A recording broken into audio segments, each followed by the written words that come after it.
Well,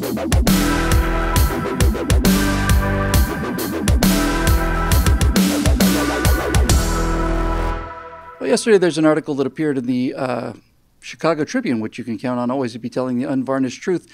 And it was commentary, and the commentary says, why Donald Trump will never make a historic speech.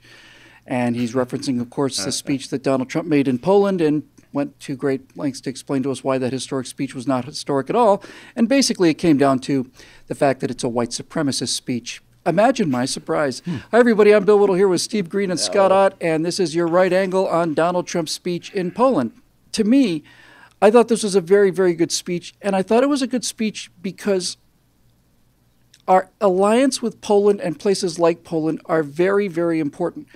And what Donald Trump seemed to do, or a speechwriter obviously seemed to do, was to go to the Polish people and bring them a message for Poland from America that was catered to Polish history, which happens to be somewhat important in my mind. So the first words out of Donald Trump's mouth are, we come to your nation to deliver a very important message. America loves Poland, and America loves the Polish people. And I know most people think, well, that's fairly insipid, but you know what? That's pretty good start, in my opinion, of what you're trying to do. So look, here's the thing. He basically went on and on about the history of Poland. And Poland, as you know, if you know any history at all, has a uniquely tragic history of invasion and betrayal from the West and from the East.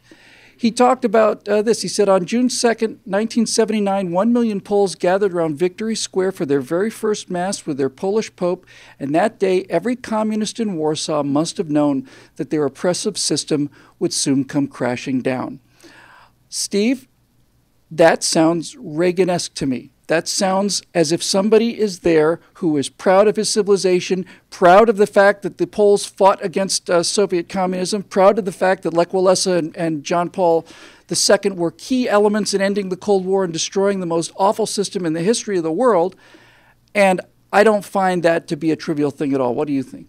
I don't find it trivial at all either. I really liked this speech. Reagan-esque, yeah, maybe borderline. Let me explain. We were, patriots of any color were hungry for this speech. When I say any color, Trump, they say it's white nationalism. Trump was talking about defending Europe from the Russians, who, last I heard, were white and are the Christian. Whitest people in the world, because yes, the Caucasus are in Russia, and they're Caucasian people. Yes, that's right. And from migrant invaders from the Middle East who are ethnically identical to our Israeli friends, who Trump has stood by shoulder to shoulder with our allies in Israel. So this idea that it's alt-right nationalist, it's just nonsense on the face of it.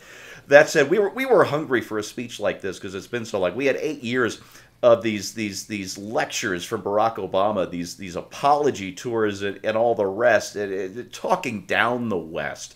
And it's just disheartening. And before that, in the middle of that, we have Mitt Romney, whose campaign was a constant frustration when he comes so close to saying the inspiring thing and then not say it at all. Wouldn't. Yeah, yep. And then before that, we had George W. Bush, who could barely put 2 sentences together. He tried, God bless him, he really did. But rhetoric, inspiration, those were not usually his things. And before that, of course, we had his dad, and that apple did not fall far from the tree. So we've been hungry for this Reagan-esque kind of defiant and proud defense of the West, because the West has earned that. The modern world has been, by and large, built on core Western values, and we should be proud of that.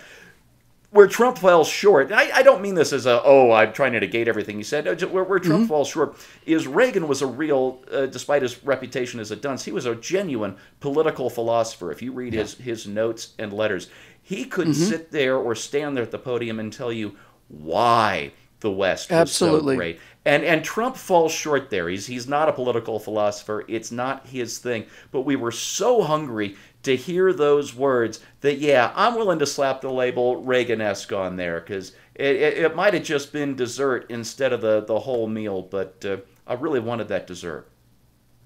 Yeah, and Trump is not, when I say the actor, I don't mean that in a derogatory way for the first time in my life. Donald Trump could not deliver the speech that Reagan could write. Sure. And Donald Trump had to add things like, they were under fire, and believe me, the machine gun fire was just terrible. It was just, right. Those kind of things, they weaken it, no question. But here's something that I think if Barack Obama had said this, I think the left would have been swooning. Here's what he said in terms of why we need to stand up for our values in Poland. Trump says, we write symphonies, we pursue innovation, we celebrate our ancient heroes, we embrace our timeless traditions and customs, and we always seek to explore and discover brand new frontiers. We reward brilliance, we strive for excellence, cherish inspiring works of art. We treasure the rule of law and protect the right of free speech and free expression. We empower women as pillars of our society and our success. We put faith and family, not government and bureaucracy, at the center of our lives, and we debate everything. We challenge everything. We seek to know everything so that we can better know ourselves. Now, I left out one little bit of line there. It says, we cherish inspiring works of art that honor God. And then he also said, we put faith in family, not government and bureaucracy, at the center of our lives. And Scott, in my opinion, including those two things is why this is not a historic speech. It's why it's a nationalistic Russian speech given by Donald Trump simply to soak up the applause of the adoring crowd. Because if Barack Obama had said those things and left out the part about God, it would be praise to the heavens. Well, and I don't know, maybe they would have praised Obama for that, but I will tell you, I would have praised Obama for that. Their heads would have exploded. As would I have. Yes, and Barack Obama stood at a unique juncture in history and had an opportunity to actually exalt the things that made it possible for him to stand at a unique juncture in history. I mean, he should have been the cheerleader for Americanism and American values and Western civilization around the world, because what we see here and what Donald Trump is doing is not a taunt to people who aren't there yet, the people who do not share our values. It's an invitation.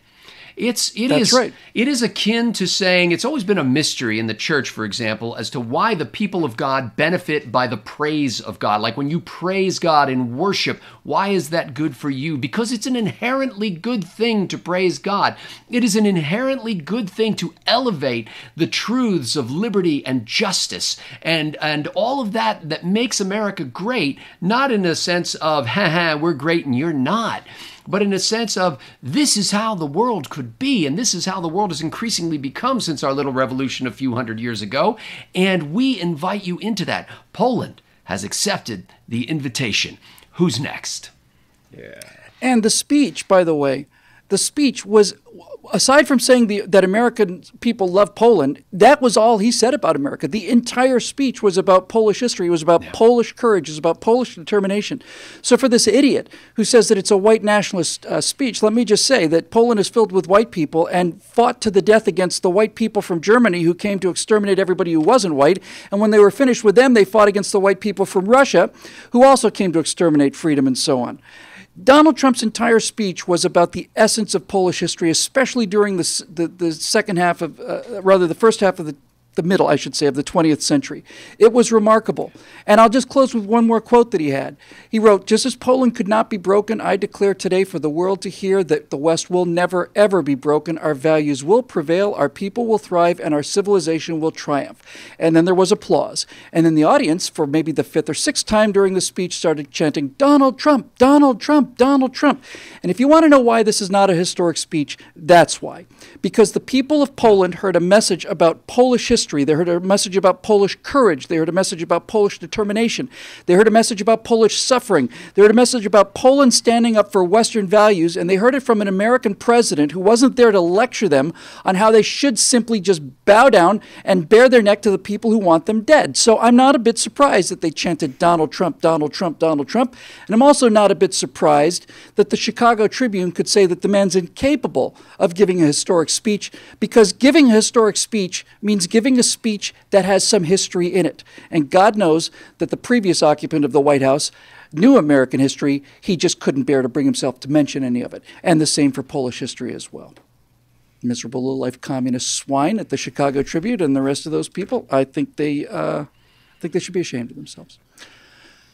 But not us, though, because we're on the side of goodness and justice and truth and God and the American way. And I'm Bill Whittle here with Steve Green and Scott Ott, and we're happy to bring you this news that you don't get to hear otherwise. If you'd like to be part of the team that does that, we'd love to have you as a member at BillWhittle.com, and we will see you next week.